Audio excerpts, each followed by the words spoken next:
Cette vidéo est une collaboration avec les sociétés Technologie Service et MakeBlock. Je vous mets plus d'infos en description.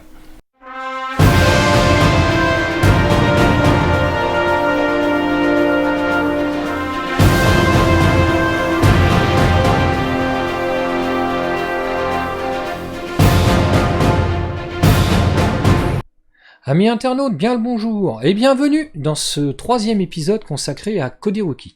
Jusqu'à maintenant, nous avons vu les bases et les prérequis pour pouvoir utiliser Codiroki dans de bonnes conditions.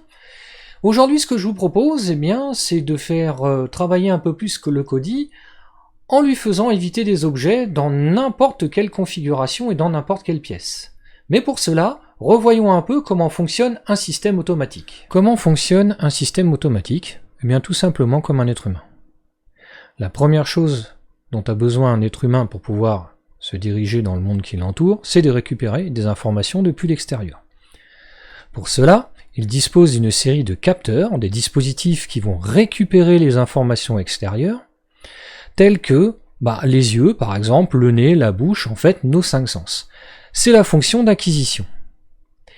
Une fois acquise, l'information est transmise au cerveau, qui va traiter l'information et nous permettre de prendre une décision qui sera transmise via le système nerveux à nos actionneurs, c'est-à-dire nos muscles.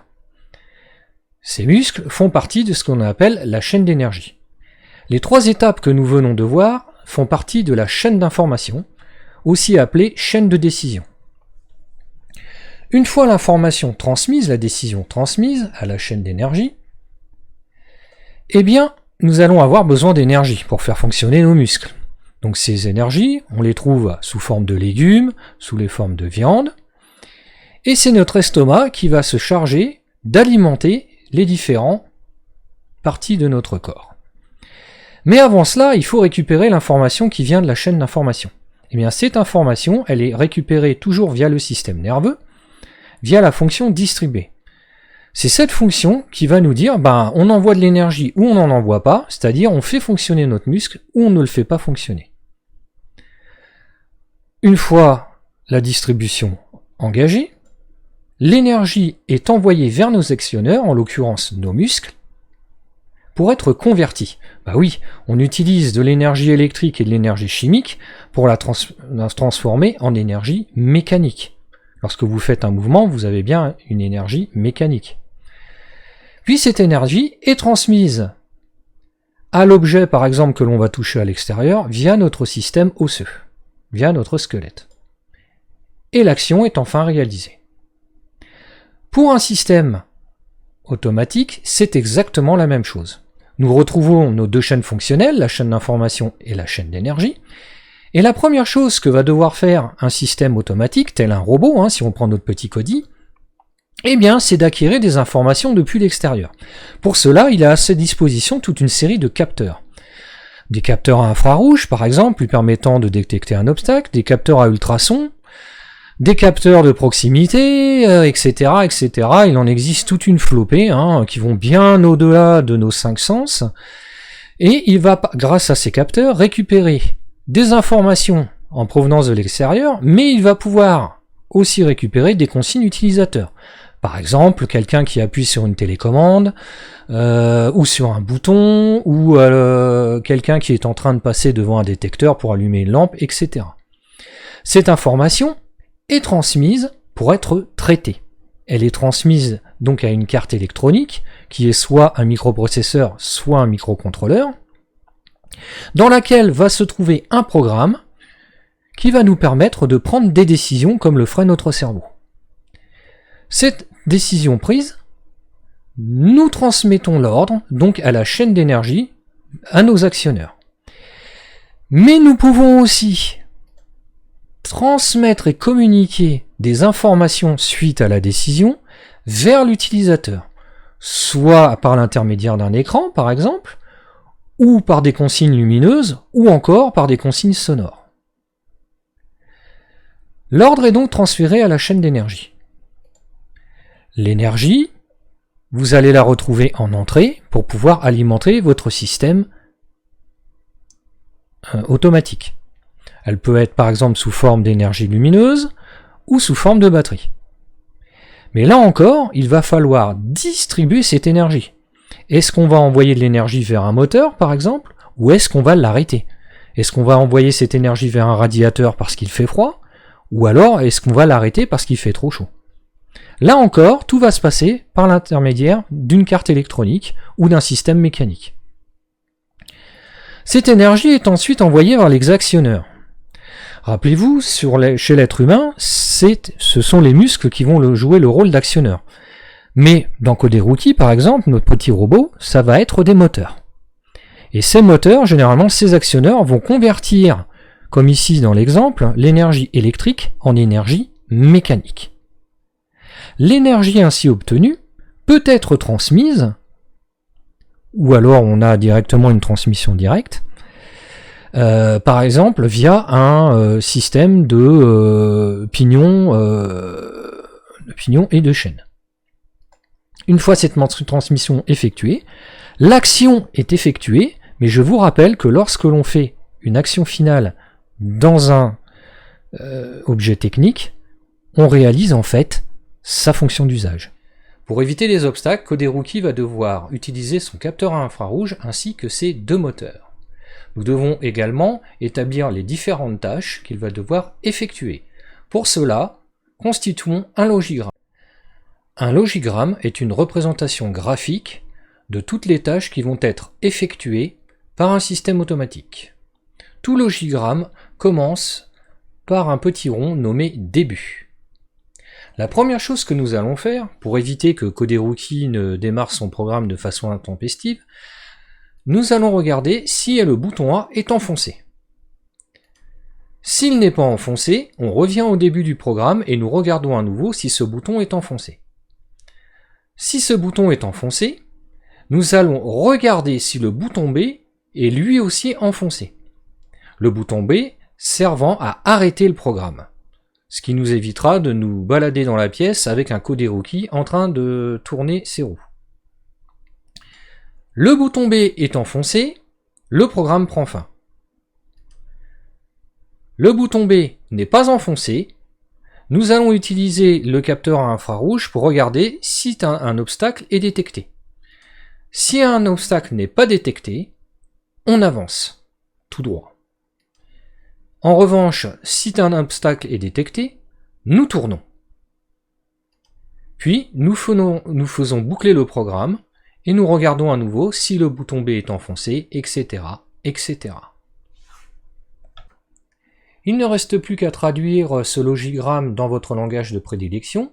Cependant, je vous rappelle que Code-Rookie ne comprend que le MakeBlock ou le Python.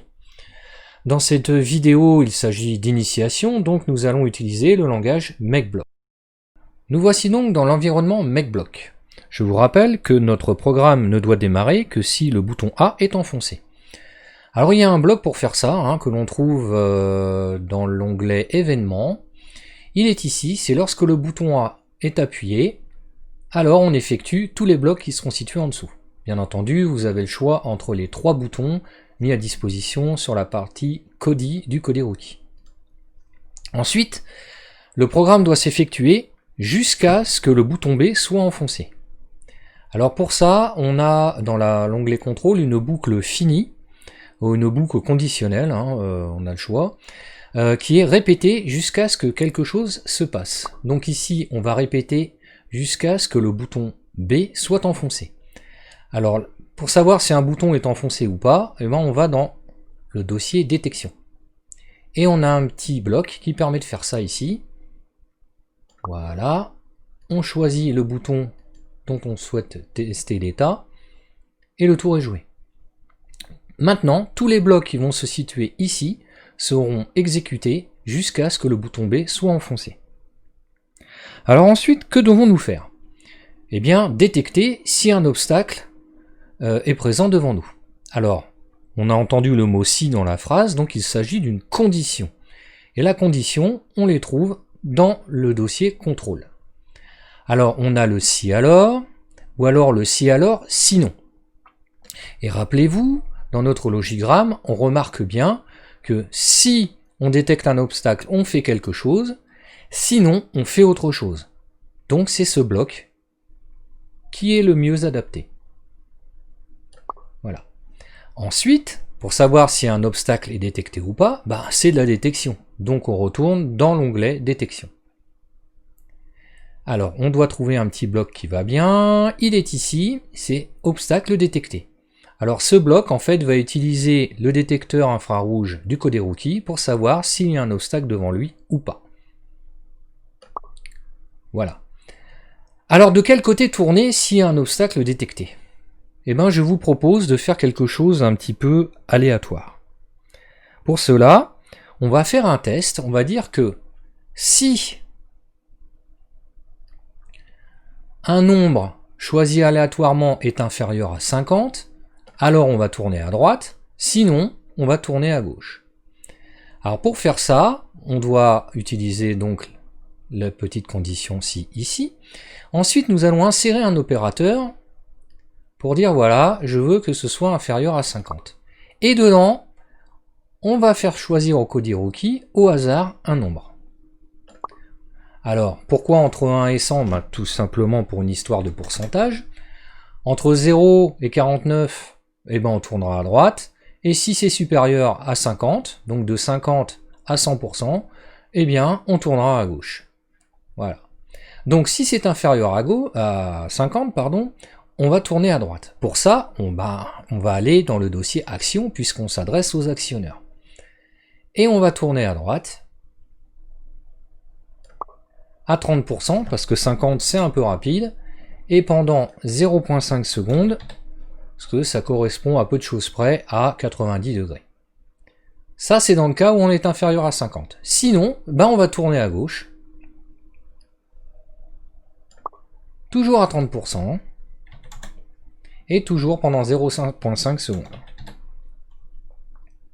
Voilà, ça, c'est si on détecte un obstacle. Si on ne détecte pas d'obstacle, eh ben on va aller tout droit.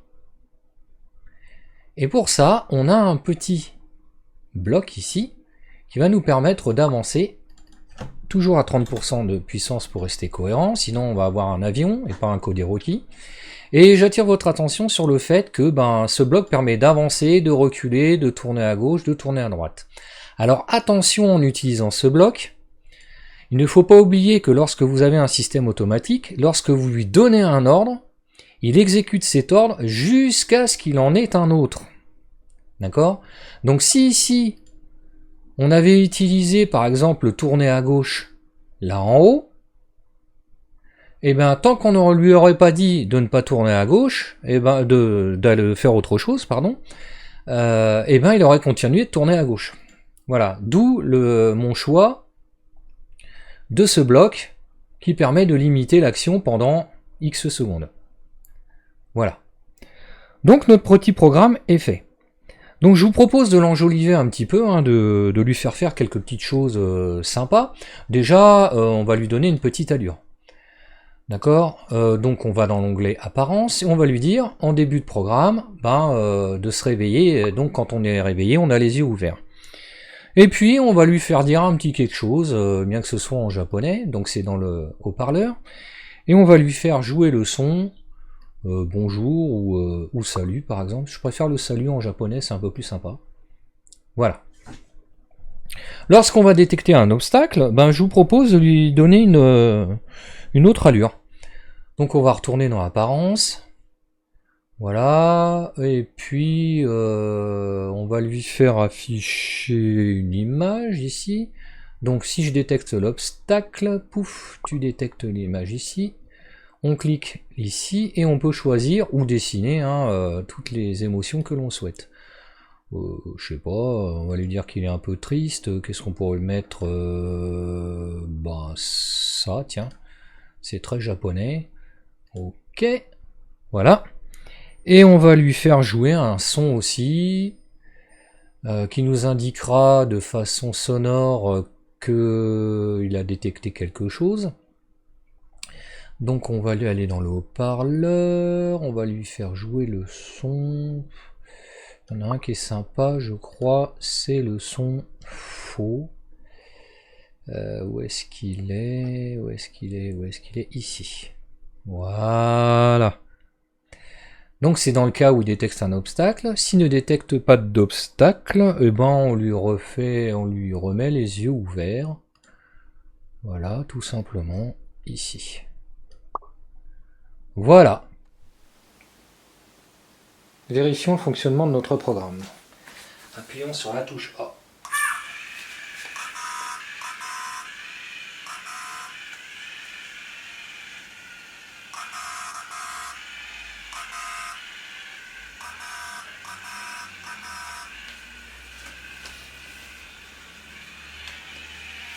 Appuyons maintenant sur la touche B. Le programme s'arrête. Cet épisode est maintenant terminé. S'il vous a plu, n'hésitez pas à liker, à commenter, à vous abonner, à activer la petite cloche. Je remercie Technologie Service et MechBlock de me permettre de faire ces vidéos. Quant à moi, je vous retrouve très bientôt pour une prochaine vidéo.